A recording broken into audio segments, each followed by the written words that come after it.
Hi friends, আবারও তোমাদের সামনে লিখে রাখলাম আমারও একটা ভিডিও। তো কিছুদিন আগে বলেছিলাম তোমাদেরকে দেখাবো কলকাতা শহরটা, আবার রাতের কলকাতা শহর। তো তার জন্য বেরিয়ে পড়লাম। তো সঙ্গে থাকো, সবাই দেখতে থাকো।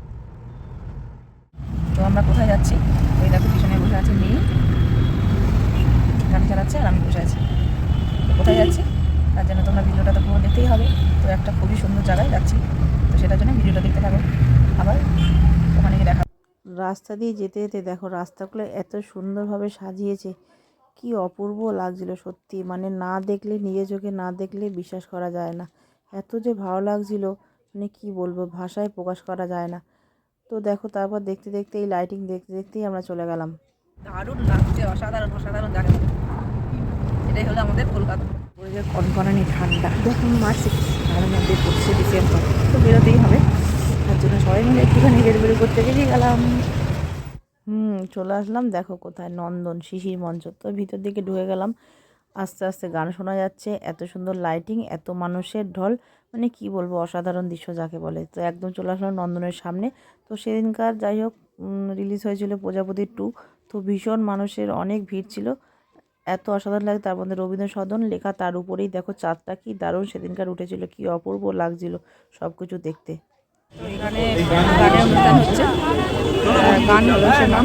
তো এখানে শিল্পী কে আছে দেখছি।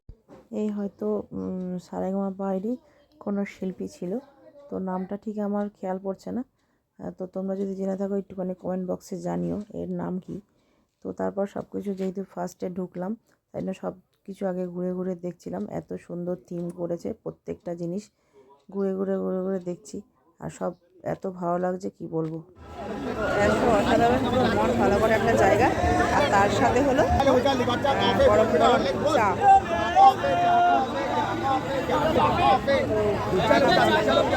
আবার ভিডিও তুলতে তুলতে চলে আসলো সামনে দুটো ভাই, হঠাৎ করে এসে ওদের প্রোফাইল দেখাচ্ছিল, ওদের প্রোফাইল সম্বন্ধে কিছু বলছিল। তো এইসব জয়েন করার জন্য বলছিল। তো যাই হোক খুবই ভালো লাগছিলো, ভাই দুটোর সাথে পরিচয়, দুটো বোনও ছিল ওদের সাথে। যাই হোক তারপর একটু তুলে নিলাম সেলফি, একটু ফটো। তো আমাকে বলছিল তো আপনার কি কোনো প্রোফাইল আছে? আনলাম হ্যাঁ, সবাই একটু যুক্ত হয়ে যাবে। তো খুবই ভালো চলে লাগছিল। আসলাম বই স্টলের সামনে। তো দেখো সব বই স্টল, অসাধারণ অসাধারণ বই। আমি এখন হয়তো দেখতে পাচ্ছি না। যেদিকেই যাই শুধু গান আর গান, এত ভালো লাগছে যে কী বলবো, মানে সত্যি মুখে ভাব প্রকাশ করা যায় না। তো যেই মানুষজন গেছো একবার তারা তো নিশ্চয়ই জানো, আর যারা যাওনি নন্দনে তারা একবার প্লিজ একটু নন্দনটা ঘুরে আসো, তাহলে কী ভালো লাগবে। তো যাই হোক এই গানটা শুধু নিয়ে গানটা করে দিচ্ছিলো। তো ভিডিওটা একটু বড় হলো, অনেকদিন পর বড় ভিডিও দিলাম। তো তোমরা আবার নেক্সট ভিডিওটা যদি দেখতে থাকো, তো আমার ওখানটা ফলো করতে হবে। তো সবাই ততক্ষণ ভালো থাকো, সুস্থ থাকো, আবার নেক্সট ভিডিও নিয়ে আবার আসছি।